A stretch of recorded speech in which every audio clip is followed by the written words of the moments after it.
Hey, it's Ethan Sawyer, college essay guy here, and my goal is to bring more ease, joy, and purpose to the college application process.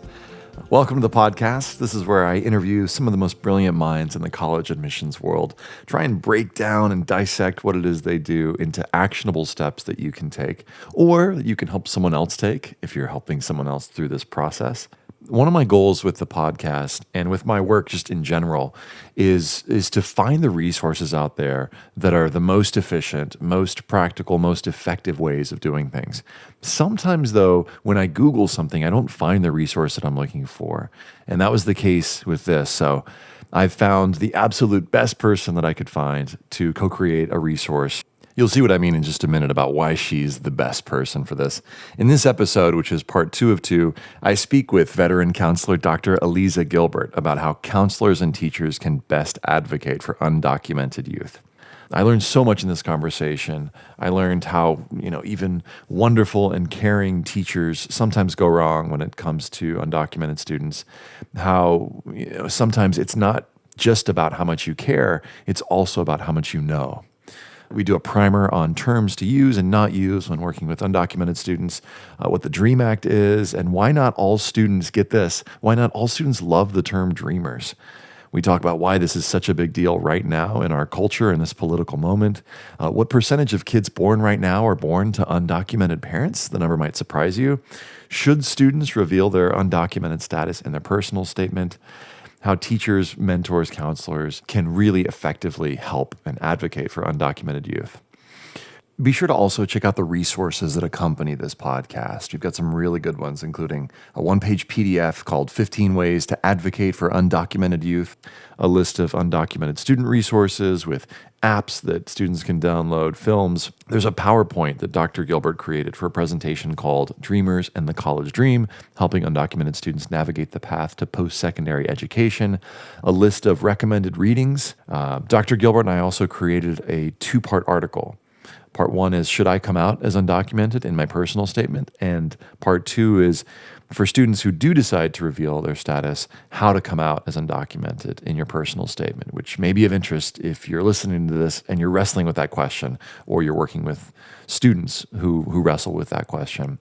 You'll also find a recording in Spanish of a resource called Seis Cosas que los Estudiantes Indocumentados Necesitan Saber sobre la Universidad, which is translated 6 Things Undocumented Students Need to Know About College. You'll find a link in the show notes to that article, which was published by the College Board, and my reading of it, in case you'd like to share that with parents who speak Spanish. That's a lot, I know, but I hope you'll find these resources useful, and I hope you'll enjoy this conversation. I learned a lot. I hope you do too. So without further ado, here is my interview with Dr. Gilbert. Duty admission officer. But my guest is Eliza Gilbert. Is she's been a college counselor for 19 years, spent 5 years in admissions before that. She's currently a counselor at Highland Park High School in Illinois. She got her PhD in May 2016, and her dissertation examined how high schools influence an undocumented student's college search. In 2017, she was a Counselors That Change Lives recipient, and she also received the City of Highland Park Humanitarian Award. Eliza, welcome to the show. Thank you very much for having me. And will you say just a little bit about this Counselors That Change Lives things, or just a couple words on colleges that change lives, because some of our listeners may not know what that is. Sure. So there's a coalition of schools called Colleges That Change Lives, and it's small liberal arts colleges. It actually originally started as a book written by a longtime admissions professional who sought out institutions that he thought were doing things that were really innovative and really kind of changing the experience of college. And so over time, this book grew to an organization, and now it's affectionately known as CTCL, Colleges That Change Lives. And they're wonderful schools all over the country. And each year they designate a small number of counselors that they identify as counselors that change lives. And I was fortunate enough to be recognized in 2017, which I appreciate, especially just because this organization is one that I have such respect for. I think they do such great work. And I think the colleges that they represent are wonderful educational institutions for my students. Well put and succinctly put, at least. That was awesome. and it's an organization that I love too. You know, they do such great work and have done such great work for, for students, for getting them thinking about other colleges and other options. And it's a well-deserved award. Aliza and I met at NACAC, which is the National Association of College Admissions Counselors Conference 2 years ago, and I heard her speak. She gave a presentation on undocumented students, and I was just amazed by her depth of knowledge, just the way that you care about students, and it was just awesome. So I'm really grateful and really honored that you're here. So give us, before we get into the real meat of the things, I want to hear a little bit about this dissertation, because I think it's relevant to our conversation. But what did you get a PhD in? Sure. So my PhD is in higher ed. My dissertation was definitely a labor of love. It was a qualitative case study on a suburban high school, similar to mine, but definitely not mine. And what I looked at was how a high school and the high school agents, so teachers, counselors, staff, how they influence the college search of an undocumented student. And I went into it knowing that influence could mean positively or negatively, and I was hopeful that I was going to find that it was positively. And I think in some cases it is, but I think what I really learned was that we still have a lot of work to do. Yeah. Help us out, situate us with some of the terminology, because I know that there are a lot of terms used in this field: undocumented, unauthorized, these kinds of things. Will you just kind of walk us through what some of these different terms are so people have context? Yeah, sure. So there's definitely terms that we use, and then one term in particular that we don't use. So you'll hear the terms undocumented and unauthorized interchanged and used interchangeably. They really, for our purposes of access to higher ed, mean the same thing. But technically, a student who's undocumented is a student who is here without documentation, so literally doesn't exist. A student who's unauthorized is a student who was probably here at some time with something, whether that was a visa, either a travel visa or work visa, but has since fallen out of status and didn't leave. So now they're unauthorized to be here. You'll sometimes also hear the term dreamers, and that's a really popular term, and it really comes from kind of the original DREAM Act, which was legislation that was proposed in 2000 that would have created a path towards citizenship, but it never passed. And interestingly enough, though, there's some undocumented young adults who don't really love the term dreamers because they feel that it doesn't really include everybody who's here, because there's some students who wouldn't qualify under the DREAM Act. And so they feel that it really kind of highlights a very specific population, which are the kids who have been here a really long time.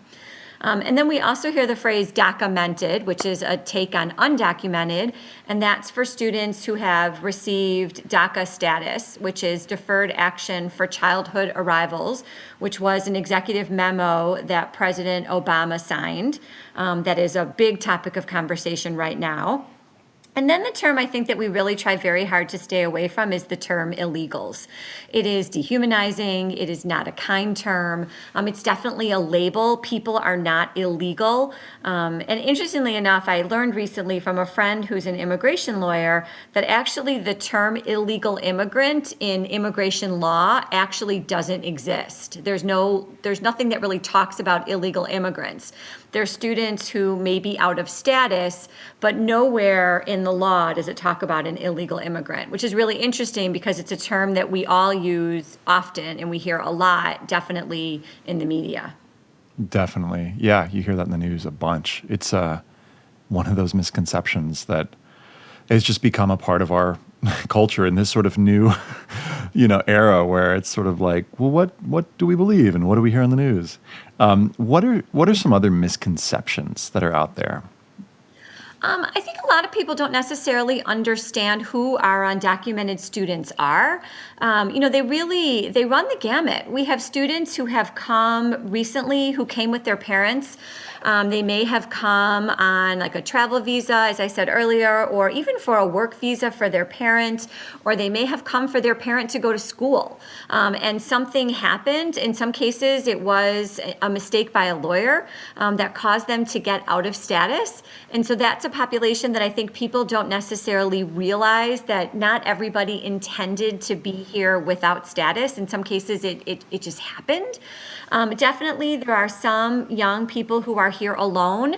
Many of our students have come to actually reunite with their parents.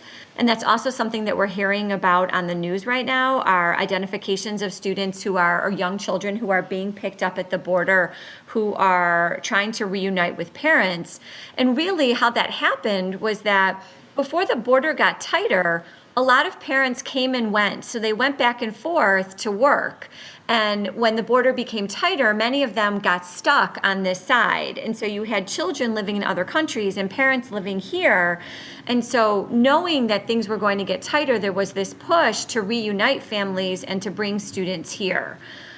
So that's one group. And a lot of those recent immigrants are kids that we see in our ELL classes. And then we have this population, which is the population that's definitely the most visible, which are our young people who came here at very early ages. It may have been at 2, 3, 4, 5, 6, some cases 1 month, who no longer even remember the country of their birth. They consider the U.S. to be home. And these are students for whom the legislation of the DREAM Act or deferred action was definitely intended for. Why is this such a big deal right now? Why are we talking about this? It's a great question. We're talking about it because politically our administration is talking about it. For many of us who work with students, it's always been a big deal. I think right now it's become a really big deal because there's a lot of focus on our undocumented youth, and I think they're very fearful. It's also a big issue because we know that we have about 1 million undocumented students under the age of 18 in the U.S. right now. And we also know that fewer than 10% of undocumented students who graduate high school will go on to pursue college right out of high school. And many of them will enroll in a community college because of cost. But most of them won't go to college, and many of them who go to college won't make it to a 4-year degree. And we know that a 4-year degree, to quote an expression that the Illinois Student Assistance Commission uses, college changes everything. And I'm a huge believer in that. And so I do believe that we have to continue to push for all of our young people to have access to college. And then the other piece of it, which I think is really relevant long term, is that 8% of all kids born right now are born to an undocumented parent. And parent levels of education have a huge impact on college attainment. So if we restrict our young adults from getting college, just from going to college, getting a college degree just because they're undocumented, we then create a likelihood that their children, who are U.S. citizens, will be at risk for not going to college. So now we create a whole nother generation of young people who are going to be marginalized because they don't have a college education. And that has a significant impact, I believe, on who we are as a country, who we are as a nation. I believe it has an economic impact. I think it's a huge issue. What are some of the challenges that are unique to undocumented students? I just interviewed 2 students who have talked about difficulties with travel, and they've mentioned, difficulties in trying to figure out how to pay for college. But as from where you sit, and feel free to expand on either of those, what are some of the challenges that undocumented students are facing? Yeah, so it's interesting. In my job as college counselor, I meet with students every day, students and parents, and we talk about the college search. And one of the things that we always say is it really starts with self-assessment. You have to think about who you are and what you want. And we talk about things like class size and learning environment. And we talk about social life. Do you want a fraternity or a sorority? How do you feel about club sports? And all of those things are not things that we talk about with an undocumented student. We talk about things like friendly and unfriendly states. Where is it not good for you to be? And where is a place that is safe for you to be? So certain states like Arizona, historically, we don't talk about in terms of, sending students to. South Carolina, Georgia. Those are states that have known to have some pretty restrictive policies. We do talk, and you mentioned this, we talk significantly about how are you going to get there. Our young students, our young people who have DACA do have, in most cases, the ability to get a driver's license, which allows them to travel. If a student doesn't have DACA, though, then they don't have a driver's license and they can't fly. And then for many students, if they're traveling far, how are their parents going to get them there without putting their parents at risk for driving? I met with a student last year who had DACA and had a wonderful scholarship offer from a school in Connecticut. And in the end, she chose to stay in Illinois because she said, I want my parents to be able to come visit me at college. I want them to see what I'm experiencing. And I know that if I go to school in Connecticut, they'll never be able to do that. So that's a very real thing. Definitely campus climate, knowledgeable staff, student affairs. Do residence halls directors understand what being undocumented means? Do financial aid offices understand the difficulties because an undocumented student's not eligible for federal or, in most cases, state aid? Does the Career Development Office know that if a student doesn't have DACA, they're going to have a hard time doing a paid internship? Does a Career Development Office know that if a student does have DACA, they can go to medical school or become a lawyer? Definitely cost is critical, again, because of the restrictions on federal and state aid, and also a number of scholarships. A lot of scholarships will restrict eligibility to students who are citizens or permanent residents. And then I think the other piece, which is really hard for students, is how much do they share in their application? We tell them that you're putting it all out there and you should be your authentic self. But to put out that your status is undocumented is a really scary thing for a student because you don't know who's on the other side reading that application. And so it's not my job to tell a student they should or shouldn't disclose, but I try to help walk them through it. The Common Application added a question a couple years ago about what's a background story that's central to your identity. And that question just shouts for an undocumented student, to talk about their experiences. And for many of them, their lives are very, very different than a U.S. citizen or a permanent resident. And the essay is really the only opportunity that they have to share that and to give some insight into their world. I want to hear you say a little bit more about that, because the two students that I've spoken with, they both, when I asked them, what's your advice to students, they said, share it, be proud of it, step up. But what are some of the considerations when you're walking a student through and they're trying to make this decision whether or not they're going to reveal their status in their essay? What are some of the things that you would encourage them to think about? Sure. I think, I've been working with undocumented students since the mid-90s. I met my first undocumented student when I was an admissions counselor. And definitely it's changed a lot since then. In the 90s, nobody was talking about this at all. And then in the early 2000s, people talked about it, but students weren't really out. And then the Undocumented and Unafraid campaign started, and then everything changed. And very much as your students that you interviewed mentioned, they became empowered by being able to share. But not everybody has had that experience. I worked with a student at my high school once who told no one throughout all of her years at high school that she was undocumented. When I did my interviews for my dissertation, I interviewed a student who had no idea that there were other undocumented students at her high school. She was a graduating senior and had gone through all 4 years thinking that she was the only one. And so not everybody is comfortable putting it out there. I would say many of our Latino students are much more comfortable. They have really kind of become the visible pieces of this, whereas many of our undocumented Asian students are much more private about it and much more reticent. Some of it just depends on what kinds of experiences they've had, getting to the point of applying. Have they had good experiences in their high school? Have they had people that they have felt supported them? And so I wish I could say that all of our students definitely feel comfortable putting it out there, but definitely not. And I understand that. And I have to say that especially knowing what's going on right now, it's scary. It's scary to put down on a piece of paper, not knowing who's going to see it, that you are an undocumented immigrant. So, Elisa, what are some ways that counselors and teachers can advocate for undocumented youth? So I think there's a bunch of different things they can do, some of which they can do for their students in high schools and some of which they can do with colleges. So let's do the students in high schools first.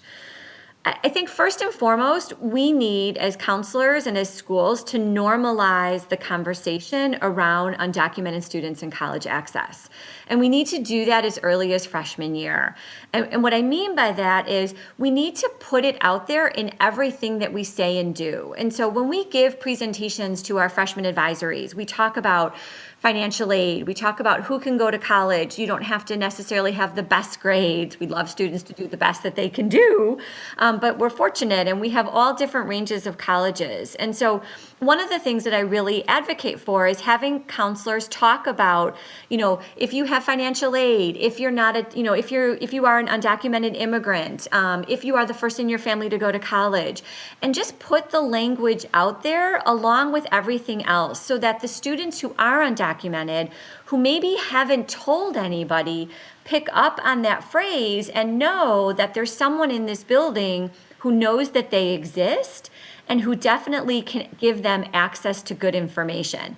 I've been pushing that for a really long time, and last year I had a counselor who called me so excited because she said that she was doing her program with her incoming freshmen, and she said, I did that. I just included the words undocumented in my little college spiel. And she said a couple days later, she had this little freshman boy who stood in her office and said she wanted to talk to her, or he said he wanted to talk to her. And she said, sure, what about? And he said, well, about that thing you said the other day about being undocumented, but being able to go to college. He said, that's me. And I always thought I couldn't. So I think we need to not assume that kids are going to tell us that they're undocumented and then we're going to tell them that they can go to college.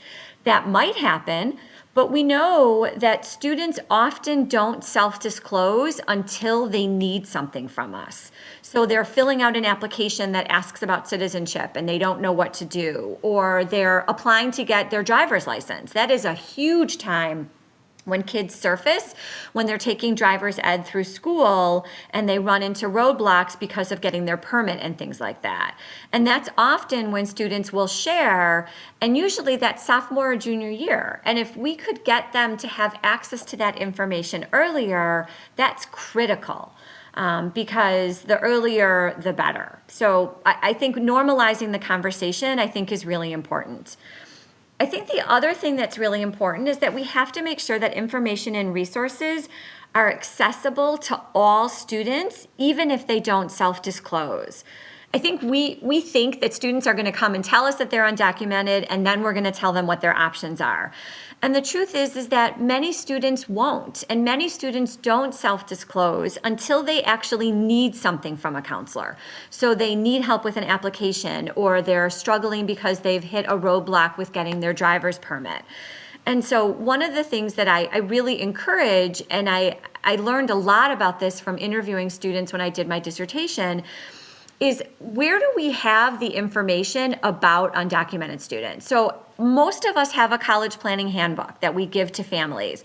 We have information about testing and essays and athletics. Just include a section about undocumented students. Many high schools will say, well, I'm not so sure we have any. And I would argue that almost every high school in the country has at least one undocumented student, whether they know it or not. And just having that information there, if I'm an undocumented student and I'm getting this college planning handbook and I'm flipping through it and I see students with, special needs, I see athletes, and then I see undocumented students, I know, again, that that's information that pertains to me. And that also is incredibly empowering for a student to be able to get information on their own and not constantly have to ask someone for it. So, we now have information in our handbook, which is on live binders. We have information on our website. We have information on our financial aid night. I asked our financial aid director who does the program to include some information about undocumented students. So again, I think we really need to make sure that the information is out there for students to access, even if they don't self-disclose. I think the other thing is knowing that cost is such an issue. I think we really need to look at how how do we advertise, and how is our information collected about local scholarships? We all have scholarships that are relevant just for our students or our community or our high schools, and many of them have citizenship requirements. But that's just because the person who started the scholarship often just thinks they have to do that, right? So they'll say, like, oh, well, we're a not-for-profit, or we need it for tax purposes. And the reality is that they don't. As a private agency or private person, they can give their money to whomever they choose. And so they don't have to ask for a social security number. They don't have to make citizenship a requirement on the application. And so a couple summers ago, we went through all of our local scholarships, and we called every single person who gave a local scholarship and asked them if they would consider opening it up to an undocumented student. And almost all of them said yes. When you tell them the impact that their scholarship could have, for some students, $1,000 can make or break whether or not they go to school. And so if you tell someone who wants to give a scholarship that has value and has purpose, that's a really powerful thing. So I think that's something that's important to do. I think also we need to look at what kinds of outlets do we have for our undocumented students to have a voice. Many high schools now are starting undocumented student and ally clubs. And I think we need to be careful. We don't just want to say, hey, this is a group of undocumented students, but we have a lot of allies in our school, a lot of students who are citizens who have undocumented parents, who maybe come from mixed status families. And then we have students who are just interested and want to be supportive. And then we have undocumented students. And so by creating opportunities for these students to get together, students don't have to disclose their status to be a part of this group, but it has given our students a voice and a presence in the high school. And one of the things that we did with this group a couple years ago was through the United We Dream organization. They have National Educators Coming Out Day, and we put signs in the faculty mailroom that a teacher could take and put on their door, which says, I'm an educator and I support undocumented students. Through our group, we also hosted a screening of the movie Ask Angie. We did it as a fundraiser and sold popcorn. And then we had a couple students, none of whom shared their status, and no one knew who was documented and who wasn't documented, talk about what it's like to be an undocumented student. And so those are, I think, really important ways to empower students and to help them find their voice and get and establish kind of, I don't know, a sense of being and a sense of self within our school community. I think the other thing that is really important is that everybody needs to make sure that teachers are aware that undocumented students exist in our schools and that they can go to college. When I did my interviews, I interviewed a bunch of teachers who were wonderful and caring and loving. And when I asked the question of what do you think is an undocumented student's options for college, almost all of them said, oh, I don't think they have any here in Illinois. And it broke my heart because Illinois is actually a state that has tuition equity legislation. And so an undocumented student will pay in-state rates if they graduate from one of our high schools. And so that was really surprising to me that teachers are completely unaware of that. And so I think we really need to accept responsibility to educate our faculty and staff community. They don't need to know the ins and the outs. That's our job as counselors. But they do need to know that undocumented students have options, and they need to be careful about what their language is.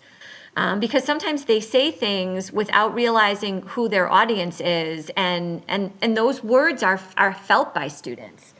One of the things that is really visible in the literature is that many undocumented students will talk about discrimination or prejudice by a teacher. And that impacts their high school experiences, and in many cases impacts college. But the students who get to college and get through college, almost all of them will point to someone in the high school or someone in the college who helped them get there and helped them stay there. And so we don't do it right often enough, but when we do it right, we do it really right. And so I think That's what's so important about this podcast. And I'm so grateful to you for doing this, because we need to make sure that everybody who comes in contact with young people knows that undocumented students have options. And I guess the last thing that I'll say on that is they also need to recognize how fearful our young people are right now. And they are more fearful than ever. They are fearful about potential deportation of themselves, and they are fearful of potential deportation of family members. And then over kind of an overarching theme for all of them is just this uncertainty. Like what will happen tomorrow?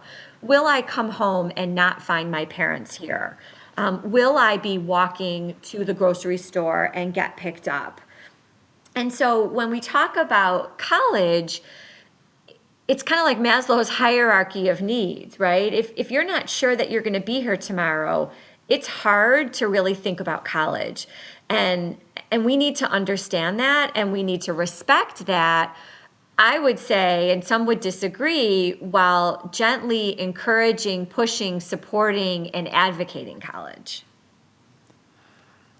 So I want to play the role of unknowing English teacher or unknowing counselor. Say I'm listening to this podcast and I love my kids and I advocate for them in so many ways. But when it comes to undocumented students, I'm just, I don't know what to do. So help me out. Save me some time Googling, because I could certainly, Google how to support undocumented students. But like, what should a teacher or counselor who wants to support, what should they do?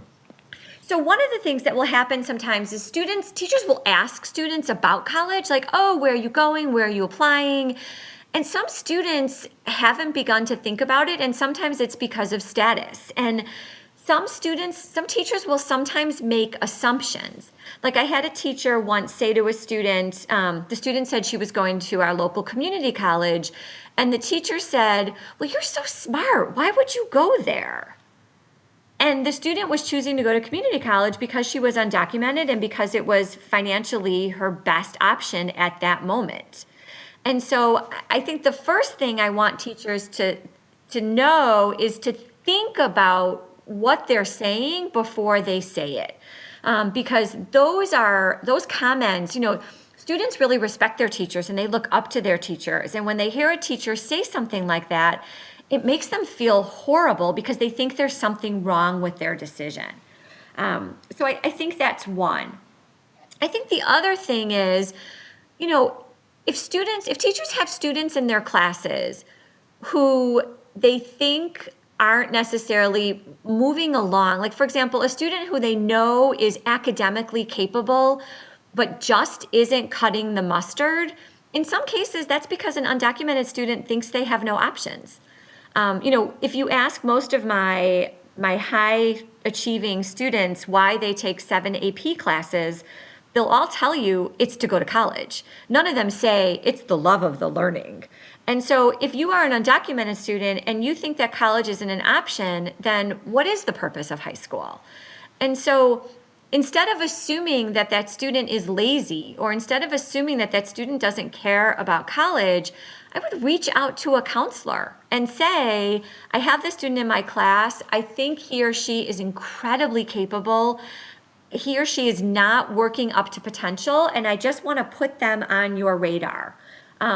Teachers are the ones who see students day in and day out. And some of our counselors have caseloads of upwards of 500 students. And many of us don't know our students as well as teachers do. So they are really kind of that first line of defense. I would encourage a teacher to put up a sign in their classroom that says, I'm an educator in support of undocumented students. There's also the Dreamers Butterfly, which says Dreamers Welcome, which was developed by Fabiana Rodriguez, who is an artist in California. And there are stickers and magnets, and you can download a JPEG. But just having that in your classroom, even if it's on a bulletin board in the corner, says to a student who's sitting in your room, I'm here and you care about me. And I think those efforts will go a really long way. And Elisa, how can a school know if it has a climate that is undocumented or AB 540 friendly? AB 5, maybe you can explain what AB 540 is. But what are some markers of a school that's got a climate that's supportive, and what are some markers of a school that's maybe not as supportive as it could be? That's a good question. So I think, so let's talk about it in a broader context and let's talk about states that are supportive, right? So there are states that restrict access to higher education by college students, by undocumented students, sorry, and then there's states that are supportive of access. So California, for example, you mentioned AB 540. That is the California legislation which enables an undocumented student who goes to a high school for 3 years, graduates, and lives with their parents to enroll in a California state institution at in-state rates. And in California, it also gives them access to California state aid. I don't know the nuances of AB 540, but that is the title of the legislation as the bill was passed. And so that's kind of what it's become affectionately known as. Other states have similar legislation. Illinois, for example, is one of them. It's one of many states. If anybody was curious, I think the first thing you need to know is what is the policy of your state? Does your state have legislation that supports, restricts, or are you one of the states that has no legislation either way? In which case, then, an undocumented student would have to pay out-of-state tuition in your states. And then looking at it more on a micro level, I think you need to look around your building, right? And I kind of equate it with when I started counseling in the 90s, one of the things that we all felt was really important was we all wanted to make sure that our LGBT kids knew that our offices were safe places for them. And so we had like a rainbow sticker or a triangle as kind of a way to say this is a safe space. And so I think there are lots of different symbols that work and speak to undocumented students. Definitely the butterfly is a really big one. It's always been it's always been tied to kind of migration. And so I think you can look around your building and see, are there places and ways that you can let undocumented students know that you exist? Educators for Fair Consideration out of California used to have these wonderful posters which just said undocumented students can go to college. I think they were like $10. I bought 10 of them and I put them all over our building.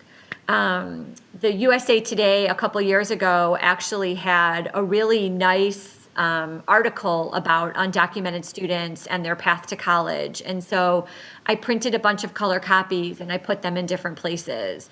And so again, I think it's just really kind of heightening other people's awareness of the fact that we need to make sure that students see themselves. On a bigger scale, if you really want to go for it.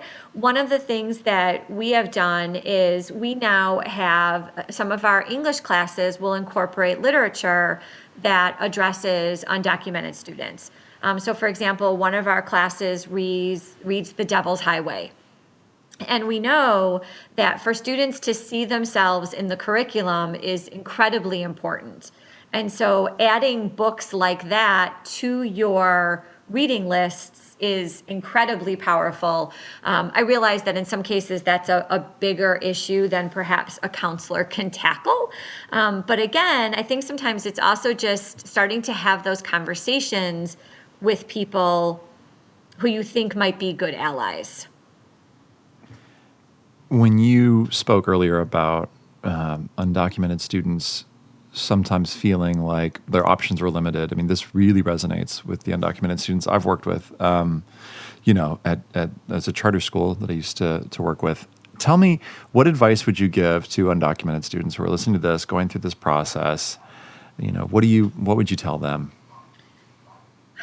It's a really good question, and some of what I would say has changed over the years. I think what I would say right now is first and foremost, which is what I say to my students, which is if you want to go to college, I will help you get to college.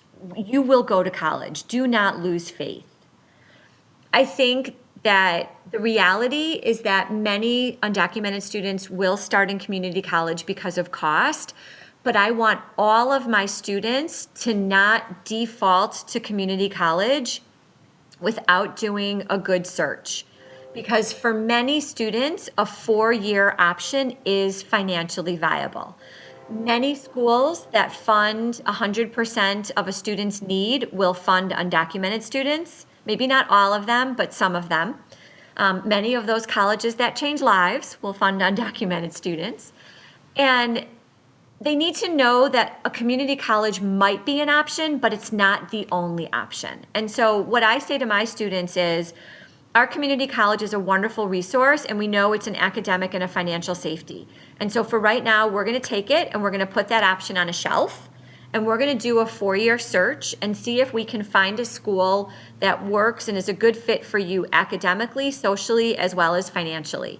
And if that doesn't happen, then we know we have plan B, but let's see if we can make plan A work.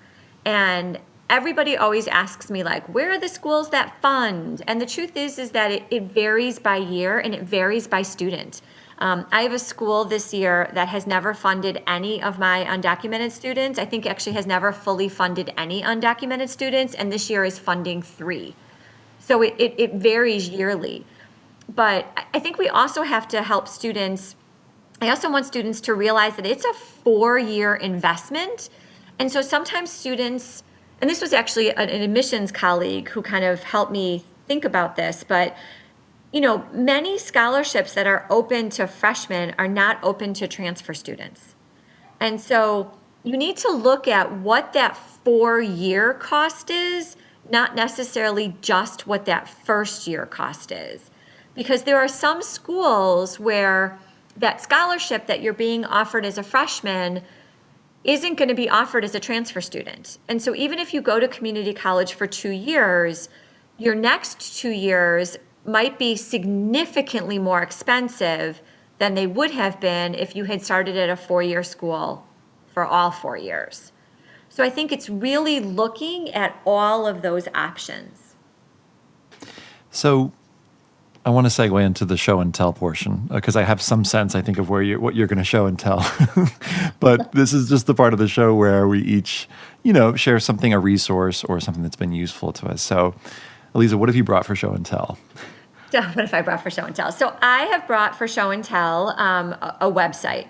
So you mentioned NACAC early on, the National Association for College Admission Counseling, and all of the states and areas have their own ACACs, and in Illinois, it's called IACAC. And IACAC has a committee called the Committee for Inclusion, Access, and Success. And one of the things that we have been involved with for many years is creating a college advising guide for undocumented students. And on this website, it started actually as a PDF, and now it's a website. Undocumented students, parents, teachers, counselors, educators, community-based organizers, anybody can access a lot of information about undocumented students and about the college search. So it's undergoing a little bit of an overhaul. And so over the course of the next couple months, you're going to see some changes on the website. But basically, it has information about legislation. It has some college information. It has information about financial aid and scholarships. And it also has a phenomenal resources section. And it's really kind of a one-stop shop go-to where undocumented students and their advocates and supporters can access information to help them as they move through the college search. Amazing. I'm meeting that with my own resource that we talked about actually 2 years ago at NACAC, but there's an organization called I'm First, and they advocate for first-generation and undocumented students. They've got a guide to college.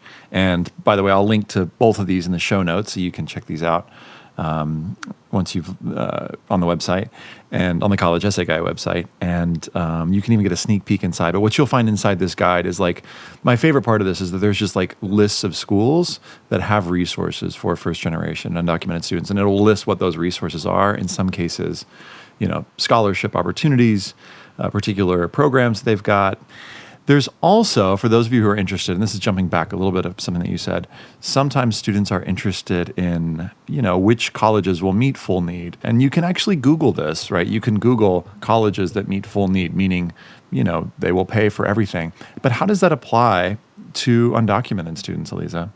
That's a great question. It depends on the school. So what we're seeing more and more of, and what I'm hoping when we expand the college information section on the guide, we get more of, what we're seeing more of is more colleges actually now putting information about undocumented students on their admission websites, which is a beautiful thing. And so they're becoming much more transparent about what their policies are. And so some schools will fund 100% for any undocumented student that they admit. But they won't admit all. Some schools will fund for a small number of undocumented students. It depends. But definitely there are some schools that will fully fund undocumented students, and some schools also have now scholarships for undocumented students. So for example, Loyola in Chicago has the Magis Scholarship, which was started for undocumented students. Okay, but is there like some big list, Eliza? Is there something that I could just Google that would just give me the giant list that would have all the up-to-date information about what each school's policy is? Or how do I find out what each school's policy is towards undocumented students? If I'm a student, what do I do? Do I call them? How does that work? How does that go? Yeah, that's a great question. So I wish I could say there was a comprehensive list. If you just Googled it, it would be there, but that's not the case. I think there's a bunch of different places. Our goal ultimately with our college advising guide is to make it as comprehensive as possible. But even then, there's also going to be some schools that will choose not to post because they don't necessarily want to be out there because of stakeholders.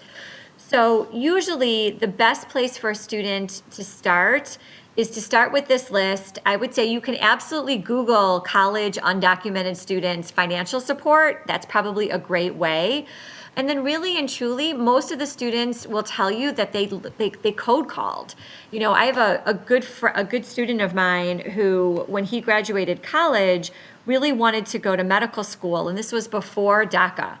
And he wanted to make prosthetics. That was what his dream job was. And so he basically called every single medical school in the country until he found one that said that they would admit him. And it's an amazing story because the medical school said, we have no idea what we're going to do when you need to do your clinicals, but we'll figure that out. And so he packed up and he moved to Texas. And he studied, and then just as the time that he was supposed to do his clinicals, DACA appeared, and now he is working and he makes prosthetic limbs. So it's important to not lose hope, because if he had lost hope, he wouldn't have done it. And at the time that DACA passed, then he would just be starting to go back to school. So I think you just have to be persistent. It's really easy for me to say resilient, which is totally an overused buzzword in education right now. But you really have to be persistent and just keep asking questions. Eliza, I'm committed to creating a 2-part guide that part 1 has a set of questions that students can ask, for themselves about whether they're going to reveal their status in their essay or not. And part 2 is going to be for students who have decided to reveal themselves in their essay. And it's sort of a how-to guide on how to, artfully and in some cases maybe, carefully, but also probably plainly come out and to, reveal themselves as undocumented. And I'm wondering if you'd be willing to help me write that. I would absolutely be willing to help you write that. And since you actually just said that, I'm going to backtrack for 1 minute. For students who are reaching out to colleges to ask their information, on the College Advising Guide website, there actually is a link to questions students should ask colleges. Gently encouraging, it's divided out by questions about admissions as well as questions about financial aid. Okay, so something that just popped into my head is that just as in some cases students don't want to reveal themselves for fear of being judged, what I heard you say a minute ago was that there are also, on the other side of this, schools that don't want to, in some cases, put themselves out there as being friendly to undocumented students because they're fearful of being judged. Do I have that right? Yeah, you have that right. And especially, yeah, and I can actually give you an example on that without naming the school. So this past winter, the president of Pomona issued a very bold statement in support of DACA. And immediately, tons of presidents started signing on. And it was like growing daily, and we were getting updates. It was 100, it was 150, it was 250, it was 300, and there was this statement to the new administration to not get rid of DACA. And a school that has a number of undocumented students, many of my students, the president didn't sign on, and I was flabbergasted. And so I reached out to some colleagues who are graduates, and I tried to get them to, utilize a little alum pressure to see if they could get the president to sign. And he kind of gave back a pretty generic answer about why he wasn't. And it was really kind of a bunch of baloney. And what I said to actually my husband was, I said, I bet you he's courting a donor and he's between a rock and a hard place. And as it turns out, that's actually exactly what it was. He had a big donor who was pledging a significant amount of money that was needed to finish up a capital campaign. And the donor was not on board, and he felt that he put this donation at risk. And it's really easy, I think, for us to say sometimes things are more important than money. However, it took him some time. He actually was able, with the help of some other board members, to get this donor on board. And ultimately, he got the donation and he also signed. So it's complicated. It's a little bit of a sticky situation in some cases. Yeah. Eliza, what are some cool and inspiring examples that you've seen of students advocating for other students in high schools? That's a really good question. I think definitely through our undocumented student group, I do see students advocating for each other. When we showed Ask Angie, it was an amazing experience. We bought the movie, we put it out there, we advertised it. I had no idea who was going to show up. I thought maybe just teachers. I thought maybe no one. It was after school. And will you tell us just a little bit about, for people who don't know what that movie is, will you say just a couple words about what it is? Thank you. The movie's actually not called Ask Angie. I shouldn't say that. The movie is called No Le Digas a Nadie, Don't Tell Anyone. And it's the story of Angie, I think it's Rivera, who was an undocumented student in New York, who basically started an advice column for other undocumented students. And it was called Ask Angie. So it's kind of like Dear Abby for undocumented students. And they did a documentary about her and about her experiences as a high school student, her experiences as a college student, about her family. She talks a lot about coming out and feeling very empowered. It's a great documentary, and I would recommend it to anybody. But when we showed it, I didn't know who was going to come. And what I saw was a mixture of students, some of whom I knew weren't documented, some of whom I knew had family who weren't documented, some of whom I knew probably had no idea who was documented in the school or even that there were any. And then when some of our students got up to do this panel at the end, there were 3 students, 2 of whom were citizens, 1 of whom was not. And they were so incredibly protective of each other. It was very interesting to watch. They wanted to put themselves out there, but they also wanted to make sure not even that they weren't going to get hurt, but that their friends weren't going to get hurt. And it was a really interesting dynamic to see. And so that's ways that we see kids look out for one another all the time. And then probably the bigger way, and I'm guessing this is why the students that you interviewed want to be part of this podcast, is that a lot of my students who have gone to college, who have made it through college, will come back. And we use them to motivate and to talk about their experiences and to show students, if these students have done it, so you can do it also. And that's also a very powerful tool and is great for everybody. What's one thing that you'd like to leave folks with? It's really important that we create opportunities in our schools for students to self-disclose. If they don't share their status, they often don't get access to good information. And so I really would love for everybody to think about how welcoming is their high school environment to an undocumented student? What in that building, who in that building would an undocumented student look at, or where would they go and say, it is safe for me here? This is a place where I can go and I can share my status and I will be positively received. And the positively received piece is really important because when they share, they have no idea what that reception is going to be. And so it's a very scary thing for them. Aliza, I just want to thank you for all of your work in this, in this regard, but also just I can hear how much you love the kids you work with, and I'm just really grateful. Well, thank you. I really appreciate you giving me the opportunity to talk about this. As I said before we started, it is my most favorite thing to talk about. And I do believe that these students are so incredibly worthy.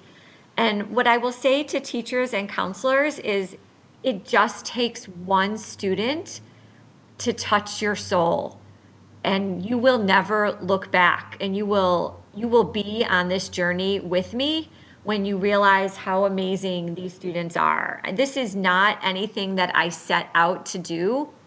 Like I said, I met an undocumented student when I was in admissions, and it just kind of took off from there. And there are a couple undocumented students in particular who motivate me and guide me every day to continue to push this story and to push this effort because they are so incredibly worthy. Aliza, thank you. You're welcome.